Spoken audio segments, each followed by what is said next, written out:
Hi Gemini, this is Tisch Aitken, and this is your monthly report for the month of February.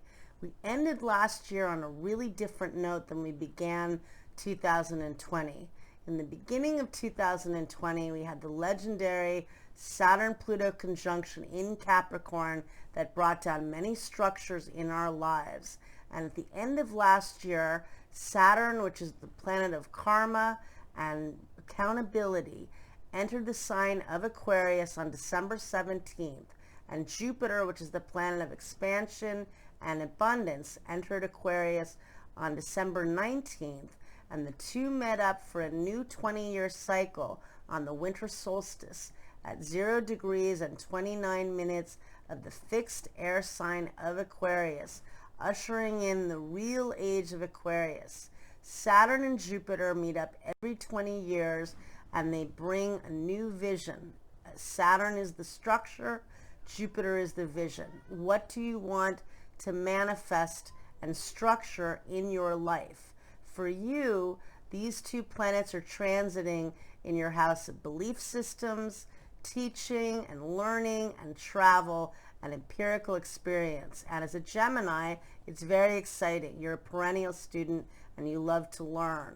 Saturn's going to be in this house through March 7th of 2023. Jupiter will be transiting there on and off until December 29th of this year. It's a whole different energy than Capricorn. This is about community and networking and enlightenment and awakening and embracing fixed new change, new beginnings, and fixed change is definitely on the menu. So at the end of January, Mercury stationed retrograde at 26 degrees and 29 minutes of Aquarius. And this gave you a preview and gives you a preview of what's going on the next couple of years with Saturn in Aquarius, because it retrograded at almost 27 degrees, and there are 30 degrees to a sign, 0 being the first and 29 being the final. So you're getting a preview of Saturn in Aquarius up to the, minus the last 3 weeks of the transit. So pay attention to the stories that are happening now for you, what you want to manifest, if old hopes or visions are coming back that you really haven't pursued yet in your life that you wish to. It's an excellent time for going back to school, for teaching, for doing manifesting work. It's a very optimistic cycle. Jupiter rules the 9th house in astrology, and it's a very manifesting energy. On February 1st, Venus enters the sign of Aquarius, where it'll transit until February 25th. It's a really social placement. It's fun. It's good for networking with all types of people. It's good for you. It trines your sign, which is excellent. Trines your sun, which is great. And then on February 6th, that's not the best day for partnering because Venus meets up with Saturn in the sky. It's good for getting things done that take a lot of detail, but not great for relationships. Venus does sextile Chiron, the wounded healer, and that could be helpful around friendships if there are wounds in that area. But realistically, that's a difficult day around relationships because later in the day, Venus squares Uranus also, and so that's chaotic energy. On the 9th of February, however, Saturn forms a sextile to Chiron, the wounded healer, and that's an excellent date for doing healing work, for connecting with community. That's a nice energy for that. On the 11th of February, we have a magical new moon, which is going to really be a great date to do manifesting work, to set intentions, to do the law of abundance, to initiate new projects in your life. Venus and Jupiter are going to meet up at 10 o'clock a.m. Eastern Standard Time in your house of manifesting. Those are the two benefics of the zodiac. Very romantic, very prosperous, very happy and optimistic energy. The new moon takes place at 2:06 p.m. Eastern Standard Time at 23 degrees and 17 minutes of Aquarius, and this is a very hopeful new moon. Again, really focus on manifesting. Saturn and Jupiter are still conjunct, although they are separating. So you're still focusing on structuring that vision. You will be all year, but that conjunction is still at place. Venus is conjunct both Jupiter and Mercury, which is very creative energy.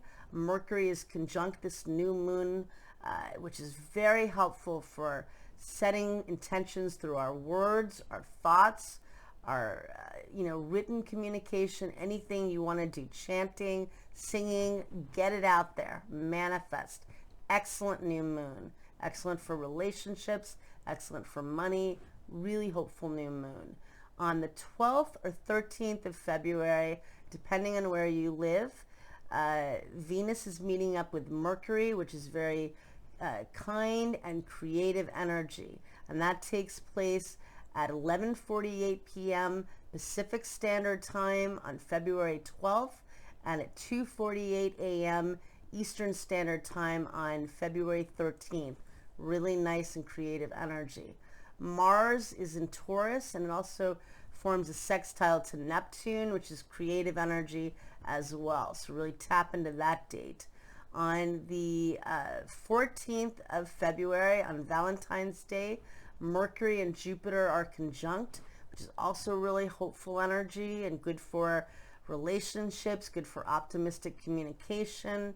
And that's all, those 3 days are really nice for energy, I feel. On the 17th, however, there's definitely a challenging energy because Saturn makes the first of 3 squares to Uranus. And those are both the rulers of Aquarius. Saturn rules Aquarius in ancient astrology, and Uranus rules Aquarius in modern astrology. Saturn is restrictions and limits.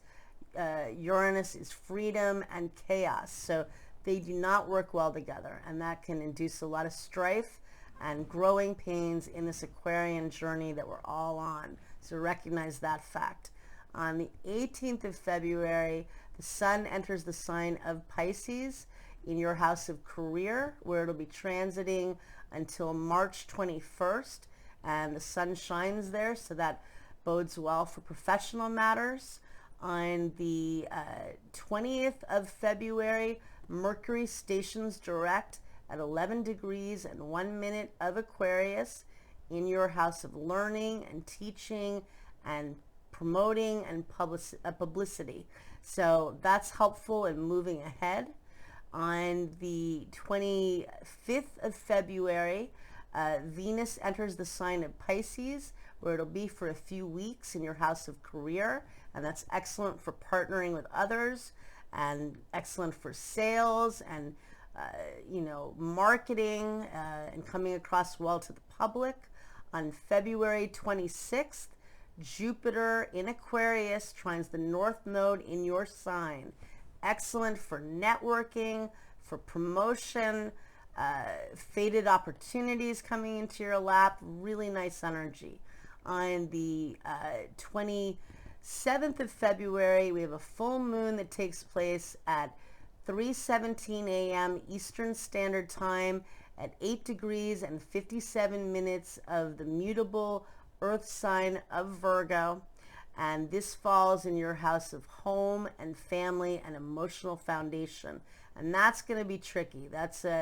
It's just 1 degree off from the world axis, and that's setting off the lunar eclipse that took place on November 30th at 8 degrees and 38 minutes of your sign. So it's triggering off that lunar eclipse that occurred at the end of November. So you're probably going to feel that intensely, and I think everybody will. But I do feel there are a lot of very positive and optimistic aspects in February. So I wish you a lot of luck. We're in a new journey. It's the real age of Aquarius. It's exciting. It's unpredictable. But it's a lot around community and learning and connecting. So good luck. Take care.